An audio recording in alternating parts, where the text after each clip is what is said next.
Guys మీలో ఎంతమందికి మక్క గారెలు ఇష్టమో కామెంట్ చేసి చెప్పండి. ఈరోజు చాలా సింపుల్గా ఈజీగా మక్క గారెలు అయితే వేస్తున్నాను. సో చూసి మీరు కూడా డెఫినెట్గా ట్రై చేస్తారు, కామెంట్ చేయండి.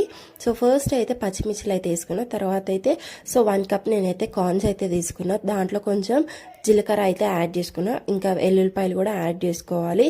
సో ఇవన్నీ మొత్తం అయితే మంచిగా కొంచెం మిక్సీ అయితే పట్టుకోవాలి. సో కొంచెం మిక్సీ పట్టుకున్న తర్వాత దాంట్లో కొంచెం కొత్తిమీర, ఇంకా కరివేపాకు, కొంచెం జీలకర్ర, ఉప్పు, కారం నేను వేసుకున్నా.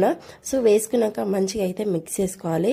సో అది మంచిగా మిక్స్ చేసుకున్న తర్వాత సో నేనైతే గరిటెతో ఎలా అయితే ప్రెస్ చేసి పెడుతున్నానో సో వాటర్ వేసుకొని కొంచెం అలా ప్రెస్ చేసుకొని సన్నగా వచ్చేంత వరకు అట్లా ప్రెస్ చేసుకొని వేడి ఆయిల్లో వేసుకుంటే అంతే మన వేడి వేడి మక్క గారెలు అయితే రెడీ అయిపోతాయి. చాలా టేస్టీ సూపర్గా ఉంటుంది.